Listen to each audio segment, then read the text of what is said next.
I welcome all of you to IBM TV and to this show, which is Dr. Dhawan's live chat, and I'm your host, Dr. Sanjay Dhawan. I'm an eye surgeon practicing in New Delhi. The live chat is a show which talks about any and all aspects of life, any subject, anything that concerns the life or it improves its quality is what we will be talking about.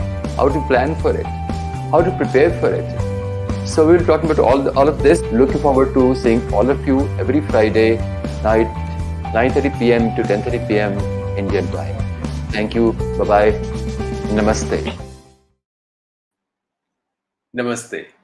Good morning, good afternoon, good evening, depending on wherever you are, and welcome to yet another session of Dr. Dhawan's live chat on this Friday. We've been discussing about various aspects of COVID and COVID pandemic in the past few weeks, but today we decided to talk about something slightly different. In this 1 year of the pandemic, where the virus has created the havoc, but there's another thing which also has caused some degree of agony is sometimes the news, the bad news, and especially the fake news. Fake news about the disease, fake news about the treatment, fake news about various other things. And it's not just now. Whenever there's any big event in the nation or internationally, the news also gets compounded with the addition of fake news, or we keep getting fake news from various quarters at various times. And it becomes very, very difficult at times to filter the authentic from fake and to basically judge what is fake and what is not fake, and it affects us in a big way. So today we decided to talk about that, and we have few very eminent guests on our show today who will be talking about this and allaying our fears, helping us see things in a better way. So first of all, I'd like to invite Mr. Mukesh Kaushik, who's a Deputy Editor of Dainik, Bhasker, which is one of the leading news publications of India. He's a very, very senior person in his profession. So Mr. Mukesh, welcome to the show. Yeah, thank you. Thank you, sir, for joining us on the show. How are you doing? Yeah, fantastic. And we are in the news these days. Great. Bhasker itself is in the news. Great. So we have the second person, Anjali Ohja, who's a senior freelance journalist. A very dynamic personality, very dynamic person, not just a journalist, but also a writer and a poet. And she writes wonderful poetry, and she's a very good human being. And I have heard, she's been on the field in the thick of action, whether it was Bihar election or it was farmers' protest. She's always in the thick of the action, and very, very dynamic, very, very strong person. Anjali, welcome to the show. Thank you so much, Dr. Dhawan, for inviting me, and thanks for all the kind words. I'm absolutely fine. Great. The third person we have on the show is Dr. Aninda Sidana, who is a psychiatrist practicing in the Delhi NCR area. And she has some special expertise in dealing with fake news and its effect. Dr. Aninda, thank you very much for joining us on the show. How are you doing? I'm doing fine, and thank you for giving me the opportunity to join the show. And actually, earlier I was practicing in Delhi NCR area, and now I have shifted to Rajasthan, Sri Ganganagar. Great, but you're still part of India, Yeah. Yeah. So now let's get going on our subject, and let us start with a very, very basic thing. And I'll pose this question to Mukesh ji. What makes a news? It's a very broad question, Dr. Dhawan. Yes. Anything which audience would like to know is the news. Anything which concerns with the people is the news. So what do you want to know about the news? So since there are a lot of things that happen all over the world, all around us. So what is it that you would say, this is what is news and this is what just everyday happenings? No, thing is, let's come to the topic of this discussion. Since describing or having a definition of news is not our topic. Topic is fake news. No. Yeah. And that brings me to a very interesting question to you. Why an eye surgeon is so much interested in fake news or news? So I think so news is something, as you said, that every common man is, which relates to every common man, which every common man needs to know. And when it comes to that news, I'm a common man. And I said by profession, but otherwise I'm a common man. And the happenings of the world, which may directly or indirectly influence me, I would be interested in knowing those happenings. And I think that would form news for me. Yeah, that brings me to the main topic. And main Yes. topic, which is fake news, is that Yeah. these days, a line between a journalist and a non-journalist has blurred. Since the advent of social media, Yeah. everybody is a journalist. There You're are right. certain, there are certain trained journalists and there are untrained journalists. Untrained journalists means they don't want to authenticate anything. They don't want to confirm the veracity of anything. They just want to disseminate what they have in their hand or in their mind or whatever they have to forward the content in their hand. So there is a difference between a journalist, a trained journalist, and a not so trained journalist who is using social media to reach out to the people. No. Now, here comes the role of a journalist and a traditional media and a non-traditional media, which is social media. No. Here is the role of fake news comes in. We are a society very prone to rumor mongering, fake news, false news, disinformation, misinformation, half-baked news, full-baked news. So I would like So taking a lead from Anita, your thing, how can a layman like me say distinguish between a journalist who's an authentic journalist and a fake journalist, or a trained versus an untrained journalist? no, it's not being a fake journalist or a journalist. Thing is, when we do a rigorous course of journalism, we are taught how not to treat first information as the last information. How we should confirm the one piece of information, and before disseminating it to others, we should be responsible enough that this piece of information is correct enough, is authentic, and would not harm the society at large. Now, when I So say that, this, I am responsible what I am disseminating as a deputy editor of Dainik Bhasker.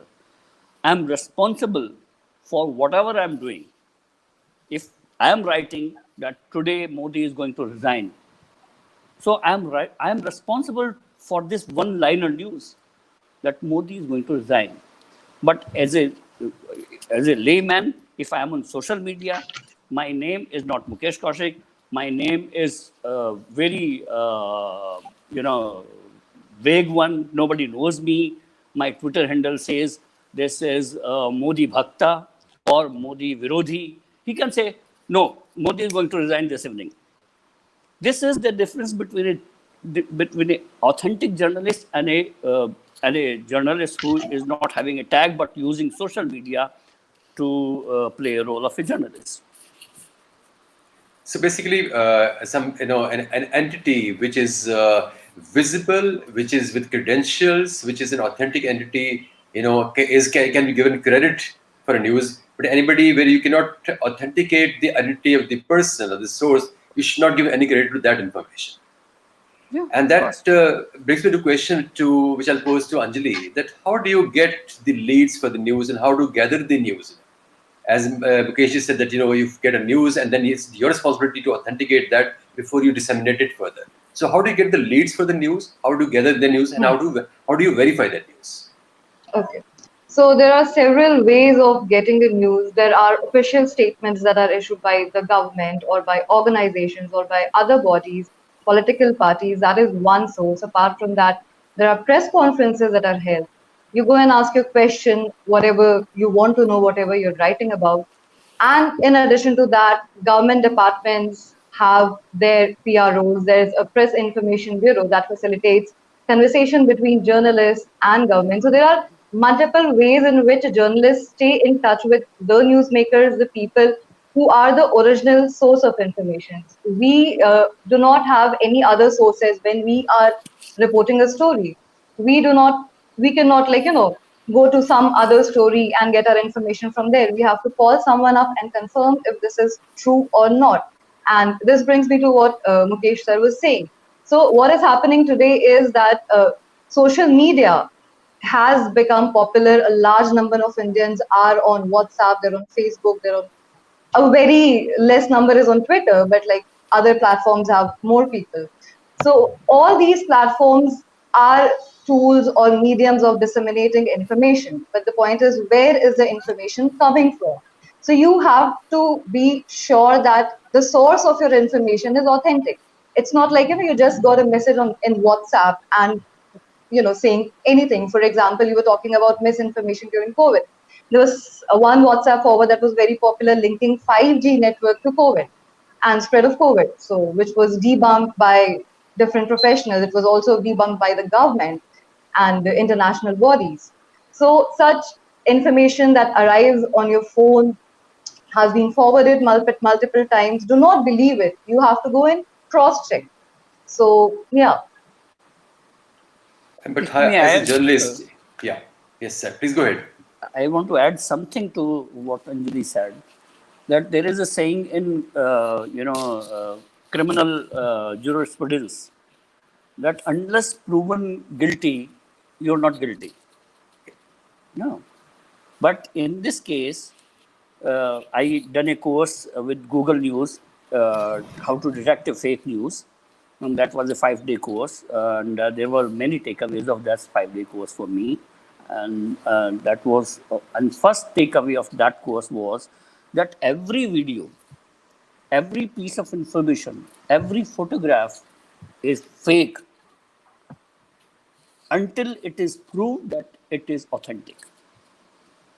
Now, they told us that any video you are getting, even it is coming from your own friend, may be fake, may be altered, may be half-baked, unless you know it and know it in totality, that yes. And I'll give you the example of Go News and what Anjali aired in news. It was a news of a Kisan Andolan. She was covering it, and some farmers were arrested. They were in a bus, and she somehow managed to put in her camera into that bus, and she was talking to a protester. Now she aired it on Go News, and I thought, and she also forwarded it to me. That okay, sir, I gave this news to Go News today. So I thought it's completely authentic video. No, she's my friend. But finally, what I was getting from some other source that Anjali did this news, and a protester was being slapped by a policeman. His voice was morphed by someone else, and I got confused. I shared that in my social media and then deleted it altogether. So my point is that my workshop with Google News told me that everything is fake unless it is proven otherwise. Thank you. Yeah. So what had happened was, yeah. Yes, Anjali, yeah, there was a video of a person getting slapped in the bus. There was a protester who was being detained for protesting, and a policeman slapped them.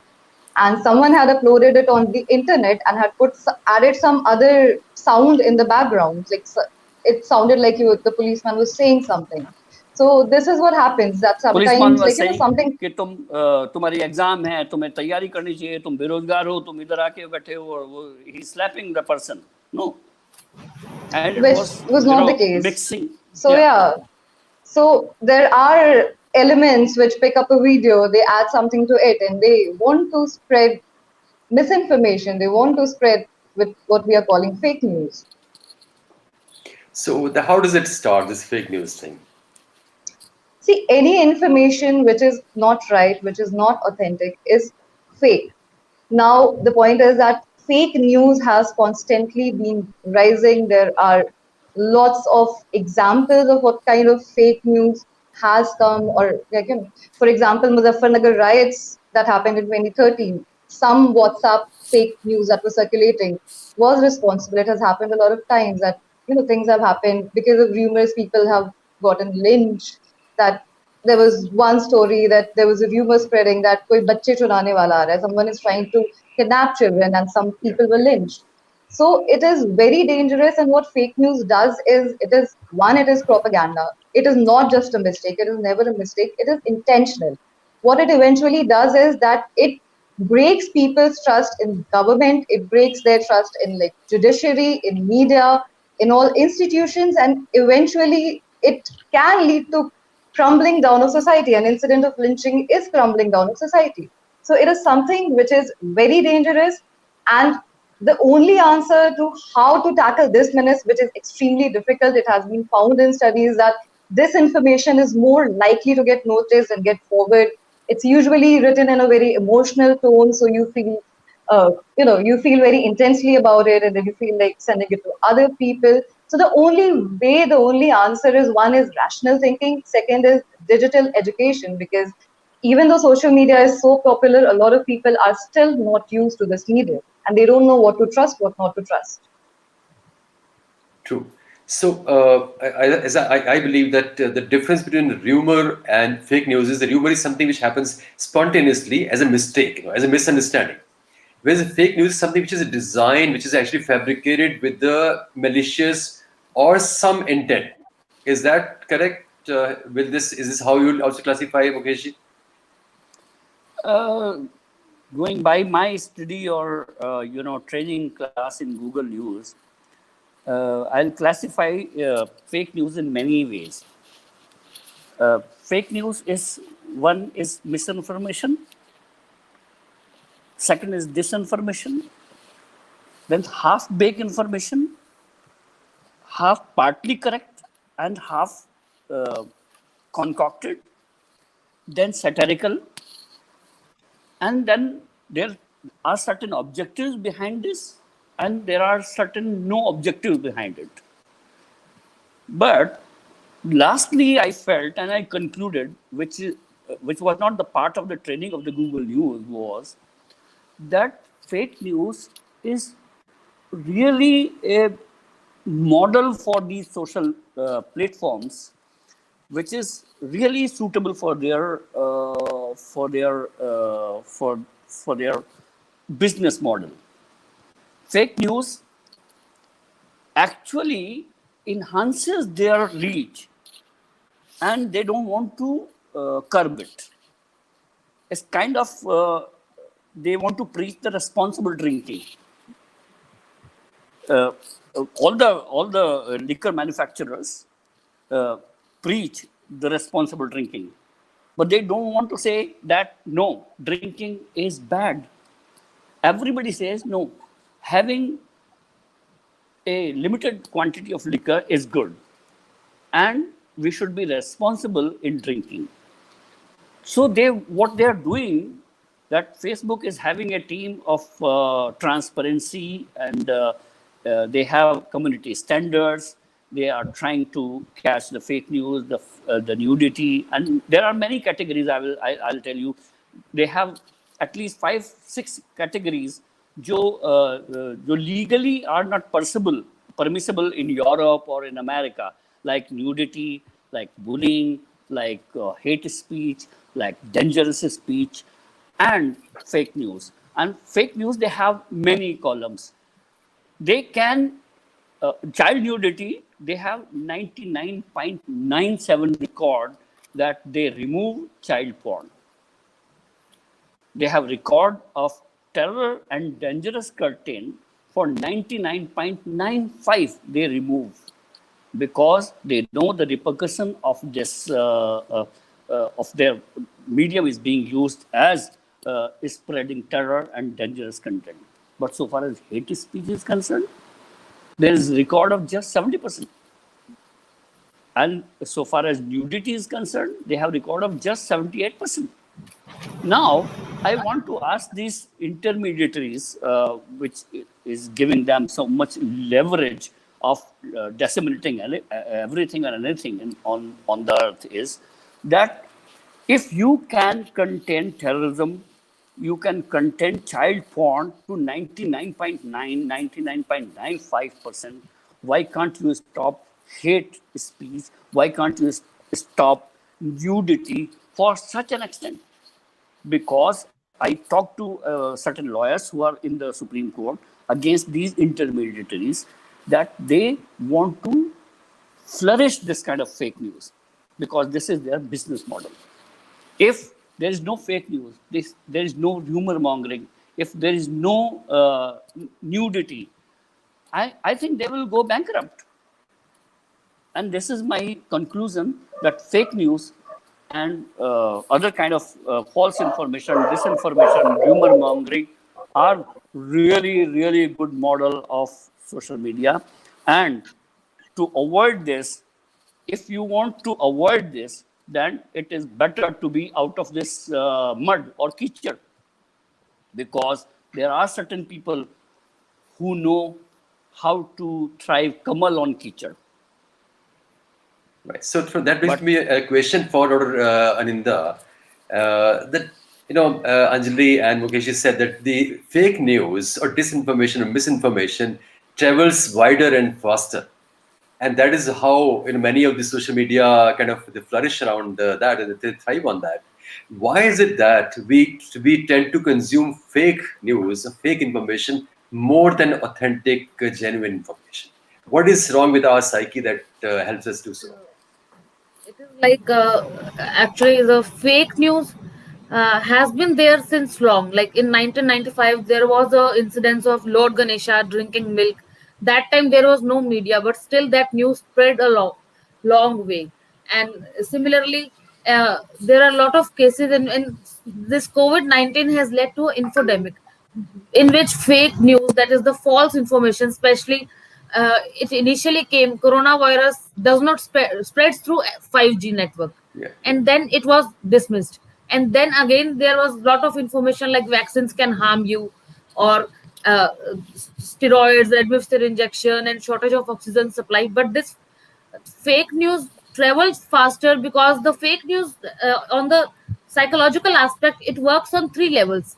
It's a micro level, then macro level, and the meso level. So micro level is the identity of the person. It is the how individual perceives the information, which depends on the person's identity, like what my identity is, how I look at myself, like what kind of person I am. Then the emotions, what kind of emotions I feel, whether the pictures of images which cause enragement increase my dopamine level or cause more emotions, so that is that will make me more prone to the fake to the news which is more with the images and all. And also the second thing, the meso level, in which what is my social network, like how the fake news will spread, what is my social network. In the news, fake news pattern, in the news pattern, it happens like people spread the news, and there becomes a eco corner or ecosystem, that one message gets forwarded to one person, that other person, that it comes back to you, and repeated uh, dissemination of this fake news causes the impact on your minds. And also in the fake news, there has been seen like there is lot of sensationalism used as compared to the real news when it is reported. Usually the journalists raise their voice, and there is lot of sound bites and echoes coming, and lot of hue and cry when there is fake news. And also it has been seen like in the Doordarshan times, when there was reporting was in a very subtle manner, so it didn't create any havoc, and it didn't create any havoc. And also it has been seen like in mainstream media is not responsible for the fake news, but these days Twitter, Facebook, Instagram, and YouTube are best friends. They are the highly responsible the fake news, and people are highly influenced with this, because the kick we get, the kick which persons get these days, like I always say, life revolves around the dopamine. So that dopamine is released by number of likes I get by sharing, number of people forwarding my message. So that is the meso level along which this fake news is spreading. And Very then there rightly is a macro level. Yeah. That macro level is basically the TRP and the profit which these TV channels are getting. So that is the thing.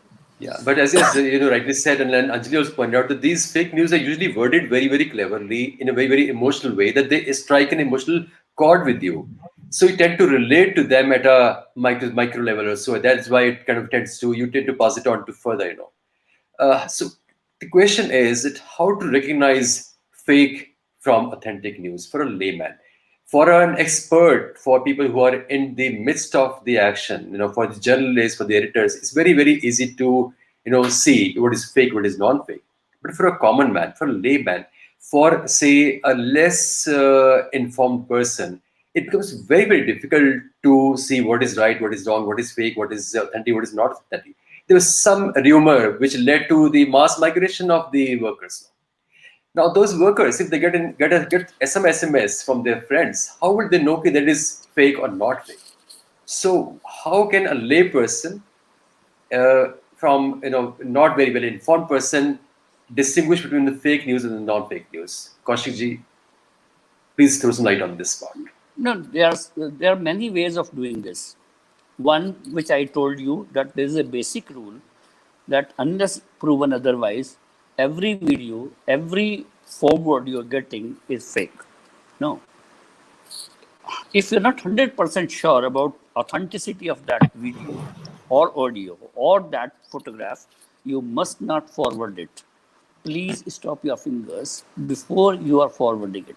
Secondly, these days, there are many agencies involved who are tracking fake news and identifying which is fake and what is not fake. Even PIB is having its own agency. I know Data Analytics. I know Data Leads Agency, Google News Initiatives. And there are such many agencies who are being hired by newspapers. Even my newspaper is hiring an agency. We are getting hundreds of videos every day. And we send all those videos to our agency, who determine by their expertise that this is fake or this is not fake. And there are ways to do it, like reverse imaging of the video, reverse imaging of a photograph. And we are doing it on daily basis. Thousands of videos, thousands of photographs are being identified as fake or non-fake. But a layman who is getting lakhs of content every day, it's really hard to save him from this rumor or from fake or false information. And there are organized gang in form of, you call it BJP, of Congress, of Aam Aadmi Party, of anybody else, or even Mamata Banerjee. I don't spare anyone. They have their own IT department. They are churning out every day, every night, every second, many videos, many such contents which can malign your image or their image of the rivals. I would suggest my layman or common man not to go by these videos, content or information, just to use their common sense, which is not very common. Anjali, you've been on the field. You've been interacting with the people in Bihar and the voters in Bihar, the farmers on the field. You've been interacting with the migrant labor people. So you actually interact with those people on a day-to-day basis, and those are very, very innocent, naive people. They just get a message from their friend and they tend to believe it. So how can a person, that person, be told that what is fake and what is not fake, and how to distinguish that? Yeah, I would like to actually say something about it. What happened during the migration that happened, the migrant crisis that happened once the lockdown started. Yeah. There are people who are daily wage earners. They did not have money and they did not have any option, so they started trying to go back home. So, and then these are people who do not have smartphones. Like most people I met on the way initially during the lockdown, see, a person who can afford a smartphone was also able to afford to continue living in Delhi for like another 2 months or something. So it happened in many, many phases. Migrants kept going back. Eventually, government also started some trains. So that was not entirely misinformation, but more like people had no option. And I met several people in Delhi who were still living here. Like, there's a locality where there were several families from Madhya Pradesh. Some of them, like, we gave, like, some of my friends, some other people were arranging some ration for them. So few families were there. After a few days, they left. Some families remained left. So, gradually, like, all of them wanted to go back home, because even if their landlord was not taking rent at that time, they knew that sooner or later they'll have to pay that money, and that expenditure when they're not earning was too much. But coming back to fake news, how do we identify fake news? As Mukesh sir said, it is extremely difficult. But there are few basic things that we can follow. For example, when we see a report which is not from a media organization or something which we know authentically, possibly just run a Google check and look for some authentic sources. But then it also happens that sometimes it's a well known media platform, and yet the information that you're getting turns out to be half truth or like a half baked story, as Mukesh sir was saying. So there are different ways of, like, checking it. Of course, once you do a Google search, you can compare the news that is there on more than one platform. That can give you an idea. Apart from that, what is very important is that something that is coming on WhatsApp as a message, don't just trust it. Don't like fall for conspiracy theories, and especially like when it comes to your health, don't really believe all the messages that are coming on your phone.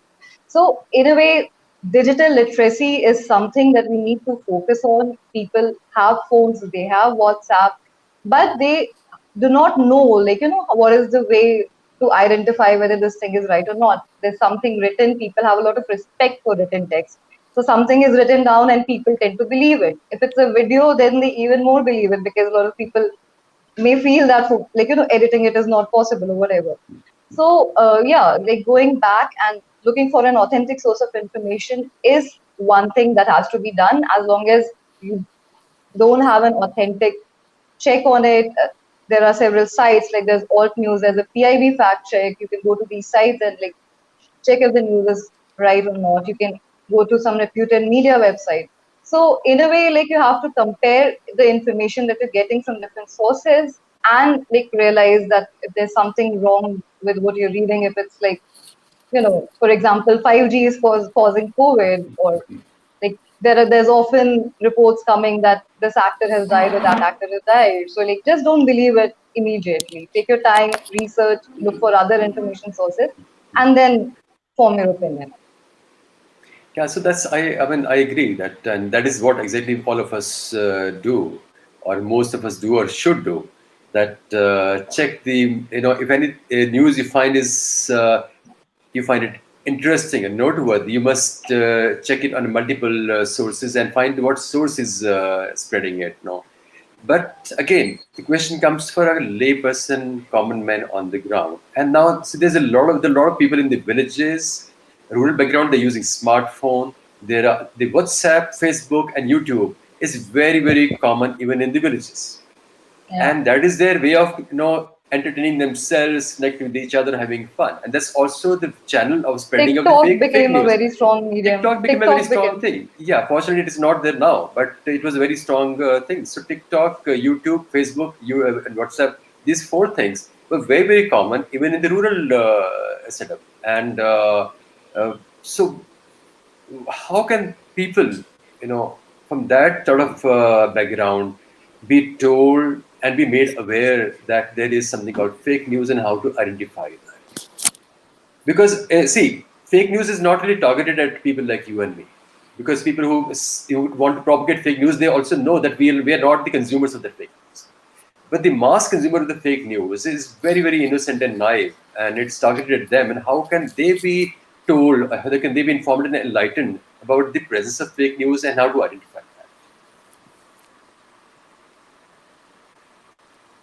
So this is a very, very complicated question, because when we are talking about rural population, even though the infiltration of internet is low, but yeah, absolutely, there are like people in the rural areas are using all kind of social media, and it is extremely difficult for them to identify whether the source is authentic or not. They see something, they believe it, they send it to their friends, family, and that's how, like, things become viral. You get messages that have been forwarded multiple times. So this is actually a very complicated question, and possibly some serious work to educate people about not believing everything they see, which we call digital literacy. for example, apart from fake news, there are lots of messages that ask people to give their account information, and a lot of people believe in it and they share their information and get caught in a fraud. So digital literacy, telling people how to use social media, how to not fall in traps, how not to fall for propaganda, it will actually need a very large scale education. And right now, even in our urban areas, we don't are not even really working on it. So Yeah, yeah, true. it And appears to be also, quite a difficult task. those are the innocent people who would react to this news. See, we have become almost insolent. We don't react to authentic news, leave alone inauthentic news. But those are the people on the ground who actually react to every news they get, and they are more likely to react to fake news also compared to, say, me or anybody like me. Mukesh, I think you wanted to add something to this. Yeah, just wanted to add one thing, that you can stop everything like this, fake news or rumor mongering or false information, if you make the presence of these owners of these accounts organically traceable. When I say this, I'll give you the example of Paytm. I'll give you the example of Google Pay. I'll give you the example of many payment systems.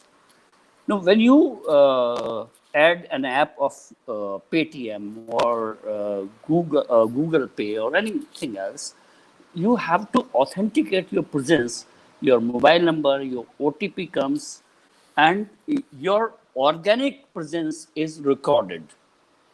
Now, what is happening in terms of or in regard to the Facebook or Twitter or Coup or anybody, any platform, they don't need anything like this. You want to open an account on Facebook, you just log in and make an account, and they just want to flourish it. They don't want to stop it. And I asked this pointed question in many press conferences, why you are not making organic presence mandatory for each users. You can have 10 fake accounts. And I have done a story last week that if you want to open an account in your name, Dr. Sanjeev Dhawan want to open a Facebook account. He will have within 5 minutes his Facebook account. Then he will open another account. Sanjay Dhawan, no, not Sanjay Dhawan, Rajiv Dhawan.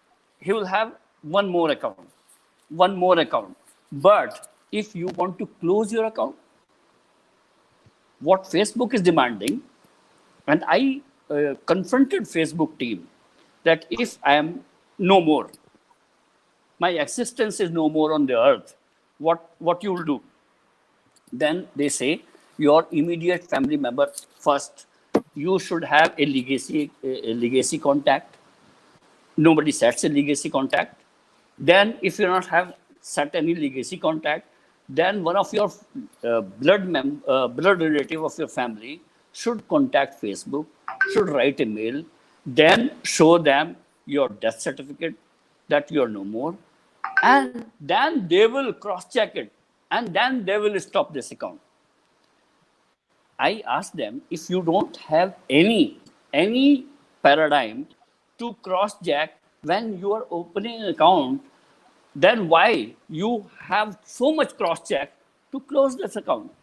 Because they don't want to close that account. Ever since Facebook came in existence, I think, if I'm not incorrect, they came in existence in 2010 or so. No? I think earlier than around 2005, 6. Yeah. I think 2006 they came Yeah. into existence. Yes. So since then, they have added crores of accounts, but they have not removed any account. Lakhs and crores have died since then. Their valuable information, their valuable data, their valuable personal data is floating around in the social account. They are not ready to remove it. So all this is their business model, and it's a petition in Supreme Court is going on, and which claims that these companies are extracting this data, even the data of dead person and their relatives, and they are selling this data to political parties after this, when they all extract this data. This is a vicious circle which is going on, and even government, any government of the day. I am not blaming BJP or successive government which will come. They want to extract this leverage from the social media. The social media is even exploiting this government. We're all aware of the fact that how it was found that Facebook was affecting the elections in the US also. Ravi Shankar Prasad is threatening Twitter that I will take action, but he don't take any action. No. Why? In Nigeria, they suspended the account of their president day before yesterday. Yesterday, Nigerian government suspended Twitter. Why my government can do this? Because whatever is going on in my country is Dura Kushti. They are in hand in glove. But also that thing is a double-edged sword, because whenever there's a question of authentication comes in and showing a proof of ID, we come into our arms, we kind of point a gun to the government saying that it's our private, it's a right to do so. Why is the right being questioned? No, why should we have to furnish our entity to start an account, to start an email? So it's of course a very complex situation. There's no right to rumor mongering. Yes, I completely agree with you saying that that authentication should when be there. There I is say this, one I way. know. Yes. No, Dr. Dhawan. When I'm saying something, I say this is Mukesh Kaushik. I am from Dainik Bhasker. I am saying this, so I am revealing my identity. But why? Those who are on Twitter, they don't have their identity. They are spreading misinformation, and government is allowing this. Why? No, that's a very, very, very valid point. That is one way of checking it. There is a simple way of doing this. If you are opening your account on Twitter, Facebook, Instagram, or any other social account, you should have a number, an OTP. You must have an address, and then open your account. Government is not doing this. They don't want to do this. They have announced a fake IT guidelines for social media on 25th February. Then they started saying that these intermediaries are not following these guidelines. Then they said that we will take action against these intermediaries. They are not taking any action. This is all nothing going but bullshit. So given the present scenario where there's a lot of limitations and the way the government agencies behave, and also the way the media providers behave, the common man is caught in this whole web. So what is the common man that as government we should do to safeguard ourselves from the fake news? In fact, I'll ask Dr. Aninda that how does fake news affect the mind of a person, the psyche of a person, and how does it, what kind of reaction does it elicit in them? I would like to tell, first of all, regarding the digital literacy, I would like to add, in rural population, regarding this pandemic or infodemic, we can start training the RHTC centers, and also provide the guidelines by WHO, CDC, and authentic information in the local language. So people are aware of that, regarding the awareness of vaccination and the proper treatment guidelines. Because any video coming from any doctor or anyone ki har 10 minute baad garam pani piyo ya aisa karo, what people are doing these days, and also the news regarding shortage of medicines leading to hoarding of everything. So we should, the judicious guidelines and rural health training centers should be trained about that. And also people can, even health workers can reach the rural population and make them aware about it regarding the digital literacy. And but Ananda, regarding the problem comes there is that the innocent people in the rural and the area, they are also influenced by a lot of other factors. Somebody comes up wearing a robe and says that vaccination is not good, and then they tend to believe him. So it is that person who is has a lot of influence now, and so for them it's difficult to distinguish what is the authentic information, what is the inauthentic information, and which is what is this? Yes, sir. Yes, sir. Please Innocence is no excuse. Innocence is no excuse. But That is the work of I was healthcare not knowing workers. it. I killed that person. I was knowing it. I was not knowing it. The repercussions. It's no excuse.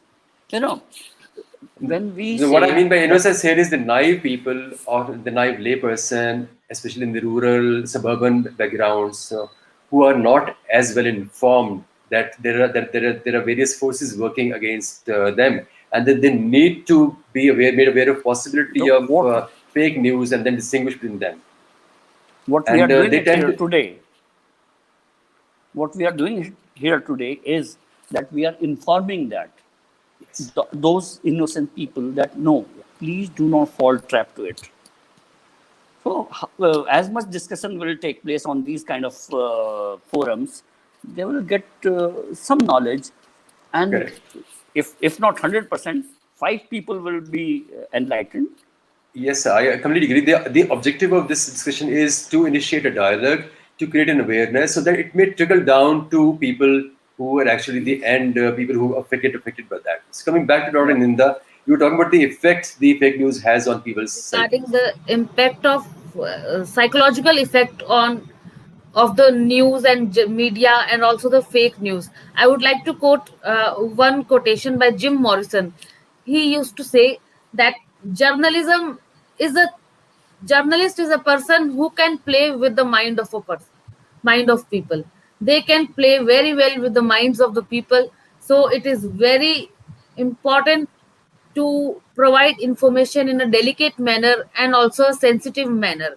And the impact which we have been seeing in the last year, it is like WHO has also defined it as an infodemic. There is a lot of misinformation which is circulating everywhere around regarding the COVID-19, and this has led to lot of anxiety, fear among the people, stress, sleep disturbances. People are getting the flashes of images of the bodies being cremated. I want to ask the question, like, have during the tsunami or any other earthquake, have we seen any type like this dead bodies floating around, or in the tsunamis did they show the dead bodies around? No, but this time it has been like that.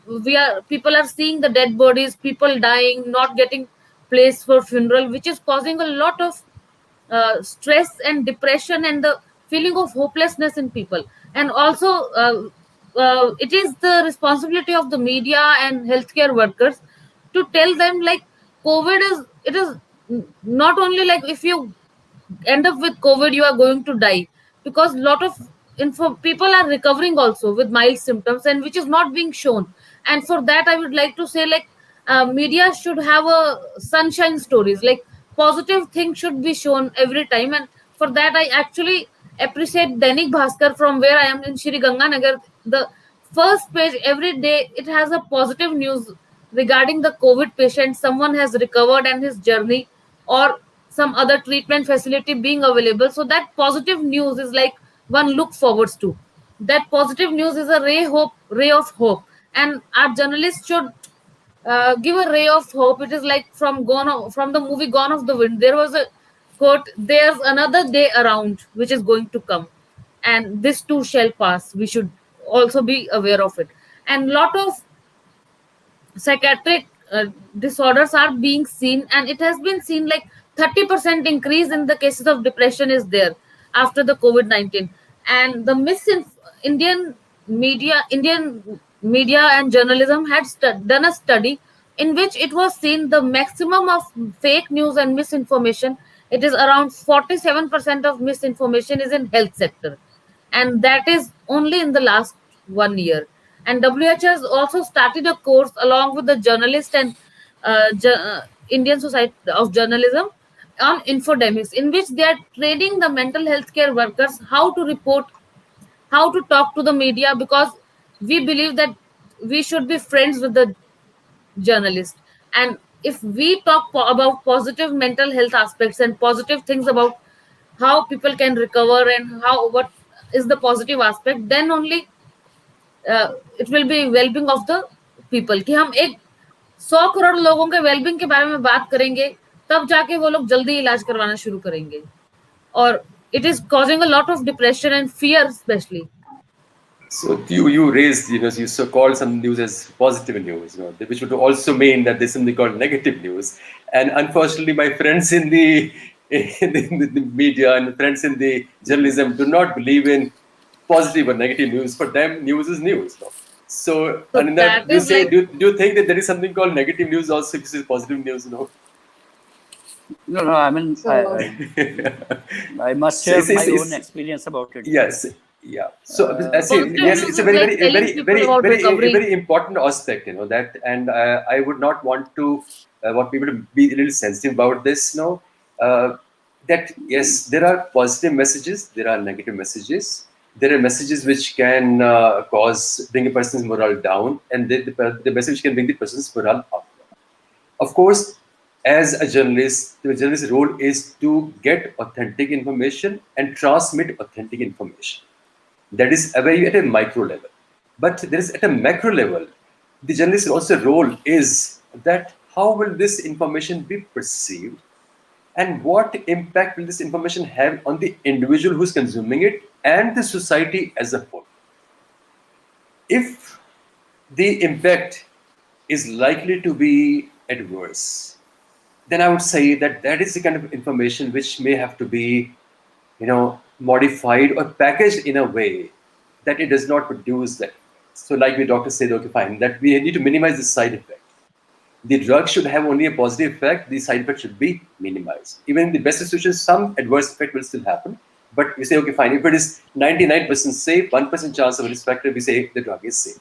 But if the chance of a drug being causing side effects is more than a few percent, we say it is not safe for use, and we do not save that. Similarly, I think each news should also be assessed from that point of that lens, that what impact will it have on our society, because we are living together in a society. A lot of rules, norms, laws are made keeping society in mind. Those rules, norms do not necessarily be scientific, they're not necessarily biologic or natural also, but they are made to keep the society functioning in a smooth, harmonious manner. So I believe in what you said, Aninda, that yes, there's positive news and there's negative news, and we need to be a little cautious in subjects which can have a negative impact. Mukeshji, I think you want to add something to that. The thing is, we are expecting too much of the mirror. Media is nothing but a mirror. You want कि मैं सामने खड़ा हो जाऊं उसके और मैं उसके सामने खूबसूरत दिखूं. No. मैं जैसा हूं वैसा दिखना चाहिए मुझे. Media is doing like that. अगर if the truth is this, that people are dying, so how can I say that people are not dying? No. Or should I modify it in certain way? There is no positive news or there is no negative news. News is news. And so I'm taught like this in Indian Institute of Mass Communication. I was taught that news is always having a negative hashtag. Positive news is always an advertisement in some way or other. It may be a social advertising, it may be government advertising. But when you go for a news, then there is a negative content added to it. I'll give you an example. If you are a father and your daughter is getting married, then you go to a pandal where your daughter is getting married. It's kind of ulta chashma of a person. You go there, you try to see things, what is going in the arrangements of that marriage. No. I'm trying to convey the journalistic perspective of this whole debate. As a father, you're duty bound to see what is wrong going on there in arrangements. If there is certain dirty things going on in some corner, you're duty bound to point it out.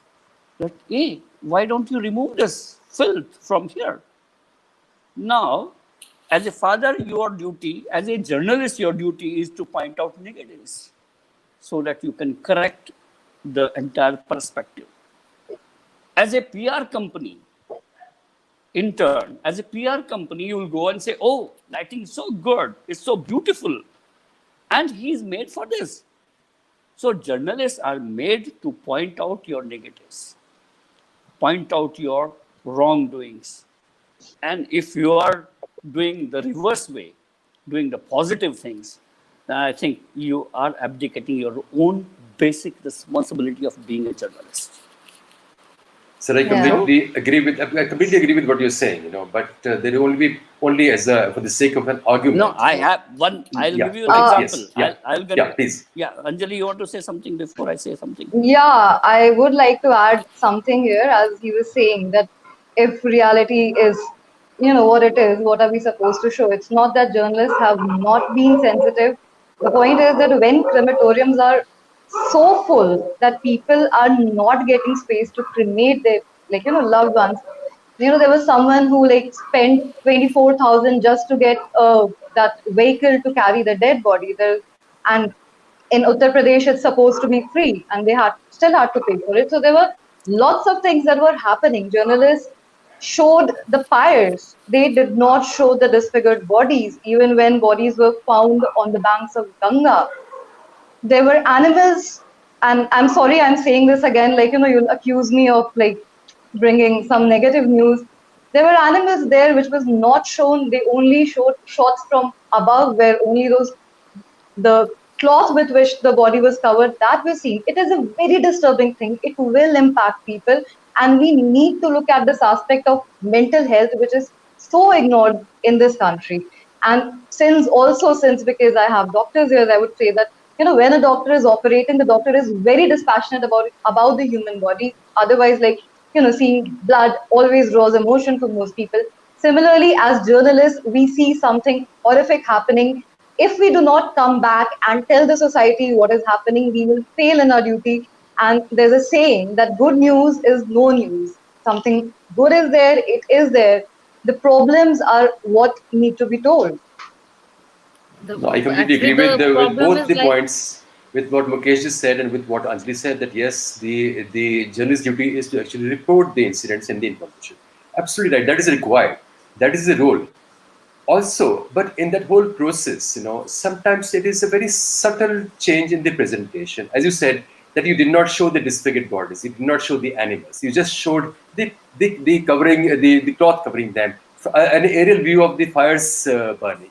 So you wanted to convey the information without disturbing people's psyche. So, which is a very, very good way of disseminating the information without causing an adverse effect, and which is what is required, which is what is the objective of this conversation about being the positive news and the negative news. What Mukesh said, yes, the role of the father in a marriage is to actually point out the negatives. But if the father picks up the mic and announces to the whole pandal that there is dirt lying in this corner, it will not serve any purpose. It may only cause a bit of a unrest in the guest law. If he points it to the people who are in charge for that, then he's doing the right job. So that is a subtle difference. That yes, if something is grossly negative, it can be informed to the whole public in some way and to the relevant people in a greater detailed way. So all those the gory details of the bodies, and the numbers were to be told to the authorities who is responsible for that, who is supposed to manage that. But when it comes to the I would public, actually like to tell you something here. Yeah. There's something really interesting that I would like to point out here. So, Madhya Pradesh, and I'm referring to a story that was carried by Dainik Bhasker. In Madhya Pradesh, the state government said their official figures for COVID death between March 2020 and May 27, 2021 was something around 7,800. Dainik Bhasker did research on it, and they send their reporters to a lot of places. There are 52 districts in Madhya Pradesh. They send their reporters to 26 districts, and they just went to crematoriums and burial grounds, and they just checked how many COVID cremations or burials have happened there. And would you believe the figure that came out just in 2 months, in March and April this year? 26,399 last rites were performed. And in this, 11,467 bodies were cremated following COVID protocols. So even if we just go by this figure, 11,400 around, Just imagine government data and the difference in a story which did not even go everywhere in Madhya Pradesh and count everyone who would have probably died of COVID. So now the point is that if I am supposed to go and tell authorities about this study that I have done, nothing will happen to it. People need to know. People are the ones who vote those people in. In a democracy, we cannot say that we'll be naive. We have to educate ourselves. We have to know what is right for us. Because if we are naive, how can we take a good decision for ourselves? How will I, do something good for myself if I'm, believing anyone? Like, as a person, if I go out and if someone gives me something to eat, the basic thing that we tell kids, that koi kuch de to khana mat. If I am that naive, it's doing harm to me. So in a democracy, it is very, very important for all voters to be aware of their rights and demand it very vociferously. Absolutely, this is exactly. And the saddest part, the media is working as a watchdog for this society, and that is the role which they play. It's a very, very important role to be played. and the saddest part of Dr. Dhawan yes, is this, that we feel in Dainik Bhasker we are feeling sorry after reporting the truth of Ganga body and floating bodies. You know, one of my friend from eastern UP called me that you are reporting this that bodies are floating in Ganga. That may be a truth, but what is happening out there, that after your reporting, government of UP has deployed policemen all along Ganga, that people are not burying the bodies or throwing the bodies in the Ganges. Now people are losing their persons, and they're not being allowed to dispose these bodies. So then I thought, okay, we are something doing wrong after reporting this. That even they are being restricted not to bury their own deads. So what we did was something wrong. Or right? I don't know. so it's a very, very complex situation that you're talking about, and yes, somehow it becomes like a game of chess. What will happen next step, nobody knows.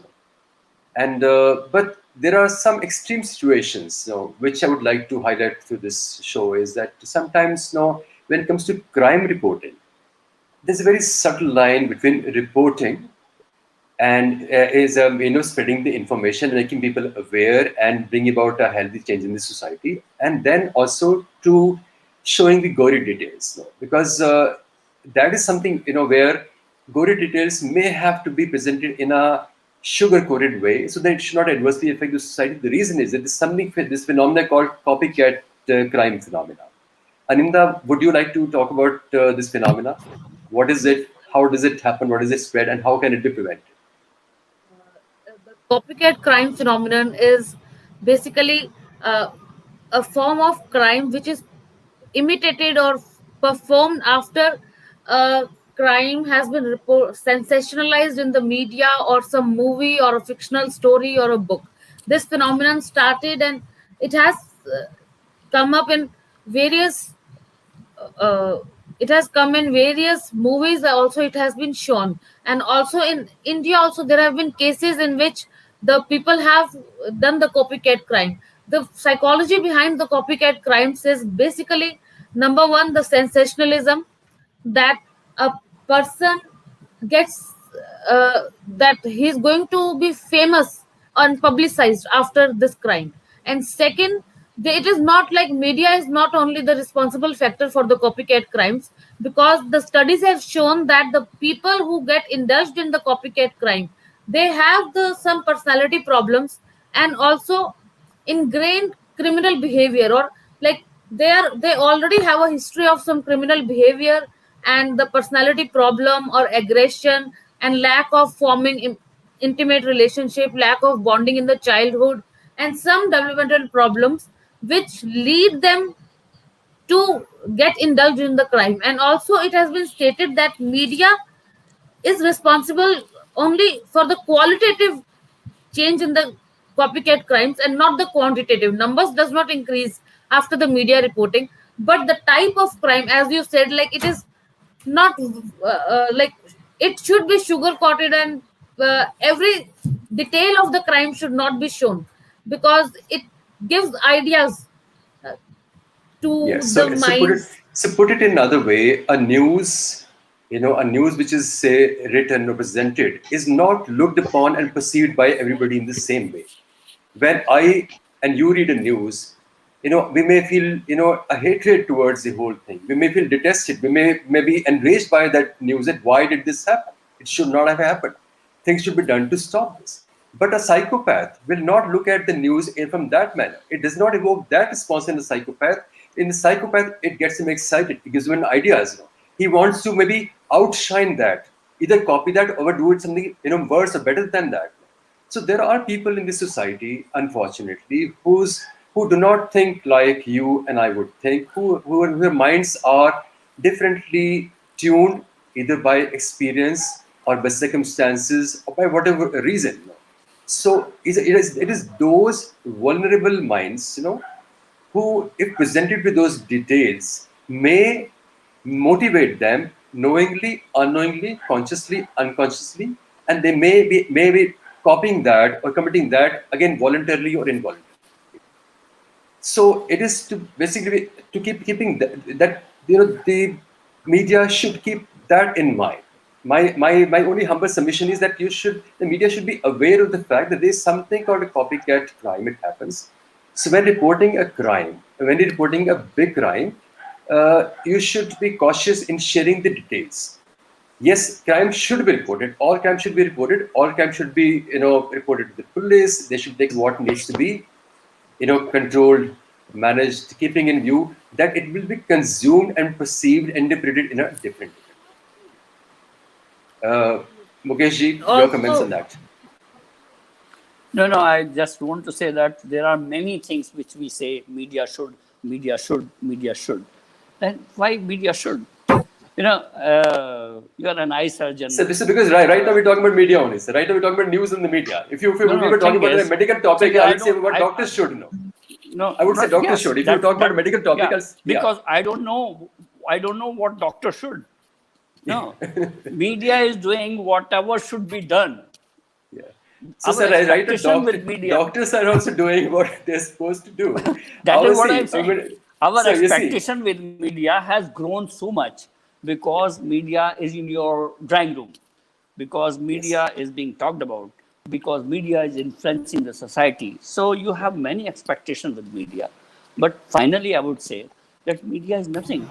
It's a mirror of the society. Whatever we are saying in the media is the mirror of the society. So true, what sir. I media agree should that it's a fact that that media is the mirror of the society. But Dr. sometimes, Anindita was saying that we should sugarcoat something, we should be positive. Thing is, if something is bad happening, how can I sugarcoat it? No. Bad is bad. actually, it's just the minute Good is details of the good. crime. If those minute Thing is, details are shown, there are no. Today it's not a journalism class, Anindita, but I used to tell you that we have many gateways of news. And first gateway is reporter. He comes and writes something. He's not reporting everything. He's reporting something which is reportable. No. He thinks, okay, this should be reported, this should not be reported, this is good for the society. There are many things in his or her mind going on that, okay, I should present this news like this. Then he will write it. Then the news will go to his news editor, then to the desk, then the copy editor, then finally to print. And even finally to the proofreader, who will say, sir, this is not looking good, not looking nice. And he'll say, point out, no, this may be vulgar, this may be bad. So we are passing through at least 10 to 15 gateways of news. Finally coming to you. But what we are discussing today is social media news, which is having no gateway. And the people who are disseminating this information have no credentials. At least start with those credentials. That a person who is having social media account on Facebook, on Twitter, on Who or any platform will have an organic identity. No correct, sir. government. So I completely, no, yeah, that's a we're fully aware that the news passes through multiple filters and checks and counter checks, and then only it is disseminated. No, absolutely right. And you rightly said that it is social media which is going unchecked right now. No It is from responsibility. no responsibility. Yes, absolutely. And No we need identity, to. no responsibility, Also, no. Yeah. if I Yes, may Anjali. add something, Sure, yeah, if sure. I may add something here, of course, like, the phenomena exists, like when Jack the Ripper, like incidents were happening in London, like Jack the Ripper has inspired a lot of serial killers. So of course Yes. it happens, but then I think all of you would be aware there's a very famous serial killer who's right now in jail, and uh, I don't know if it's a series or a movie has been made on him, and it is there on a very popular streaming website. So, there are a number of platforms, there are novels, there are movies in which crime is shown, how a crime is done, how a crime is planned, it's shown, and all our online streaming platforms are full of such shows. But when it comes to media, the thing is that we are, I mean, I will not say that media never tries to sensationalize things, and that is a problem. That's another topic in itself that really needs to be discussed, maybe not in this platform, but on several other platforms. So the point is that, if a horrific rape incident is happening, I have to tell the society that yes, this incident happened, maybe with a 10-year-old girl, or like, in whatever way it happened.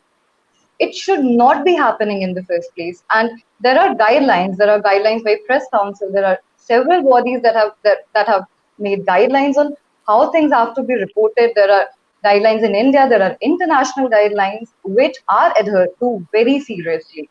But then, like, sometimes it's not in our control. Like, as we have said earlier, that if the truth is so horrific, how do I not tell it? How But do why I not these, tell the society? Anjali? Why these guidelines are for me only? Means, if I am working for Dainik Bhasker or any traditional media, all these guidelines applies to. So these guidelines are Absolutely. not applying to the Absolutely. non-journalists who are active on social media with Exactly. fake names, with Sir, you're fake absolutely right, identities. sir. Yeah, you're absolutely right. And to give you a similarity of here, comparison here, guidelines applies to doctors but not to quacks. Yeah. Quacks are free to do what they want to do, but Yes, doctors you're are not right. free to. Yeah. Doctors are held Yeah. accountable. Quacks are not held And accountable. So doctors this have is also this. suffered recently Yes, because so of this is quacks. yeah, this is a very similar thing. And I agree with you that yes, there should be a check on the media quacks or the news quacks or quack journalists. And only That's a authentic nice journalists term. should yes, quack journalists. Yes, I think you should talk about that. So there should be a checks and there should be balances. And yes, but the purpose of today's conversation is to, of course, make people aware of the fake news also, and also as a reverse thing to make media, not necessarily the organized media, but of the disorganized media, And people who you are trying can to do it. be like citizen journalists, to make them aware. Please go and read about things like the effect these news can have on people's mind, whether it can cause anxiety, depression, phobia, or in the minds of psychopath, how can it can actually influence them to commit similar crimes, the phenomena of copycat crime. So be aware of the fact. Don't just stop at disseminating information. Go into the depth of how it should be done. Yes, Mukesh, sir, please go ahead. And you can That we do it already by do. just one stroke. Yes. You can do it, and government can do it by one stroke if it is willing to. That Exactly. there should be KYC of all the account holder of social media. KYC. Know your So that's customer. And If they can yes. have and if KYC for Paytm, every person should not have a KYC for FB account, for Twitter account, for Q account or Instagram account. So we're coming Regarding the towards the end of the show. I think I'll just take a final message from each one of you. Let me start with Anjali. What is your final message to the audience? Whether the audience are the consumers of news or the propagators of news. so, since I have a very educated audience, I would like to make this point here. We were so far focusing on how people can identify fake news. But we have to look at this problem from a larger perspective. Fake news is a big business, there's big money involved in it, there's power involved in it, and there are a lot of stakeholders in that power. And people are on the receiving end, people are the victim. So, as we do in a democracy, we have to be aware of it, we have to educate everyone around it. And in addition to that, as, like, people of, like, the intellectuals of the society, the intelligentsia, we also need to have pressurize our government to form regulations to ensure privacy, to ensure transparency, and unless like these issues are addressed at a very macro level, these problems will keep existing because there's big money that is going into spreading fake news or doing all these things. Uh, Dr. Aninda, what is your final message to the audience from the point of view of how it affects them and what they can do to safeguard their mind from the fake and the negative stuff around us?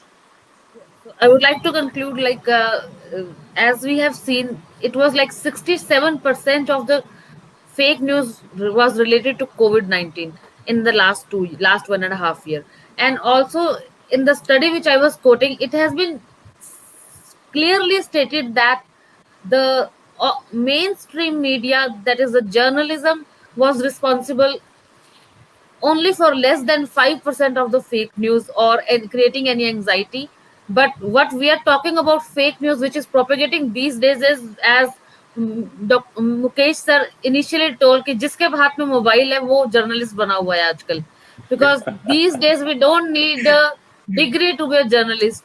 तो जो भी WhatsApp, social media and everyone is sharing on that is the more fake news. And also regarding the sensitive reporting, it is just because images, audio and video visuals have more impact on your emotions and the behavior and cause it. And for the audience I would like to say, it is TV का remote आपके हाथ में है, आप news channel अगर 24 घंटे एक ही चीज दिखा रहे हैं तो remote, you have the remote of your TV and also remote of your life कि you don't Very want well to see said. the disturbing images, so वो रिमोट बंद कीजिए and you can switch to the channel. And also regarding the fake news what you are getting through WhatsApp and through social media, limit your social media use, do the fact checking.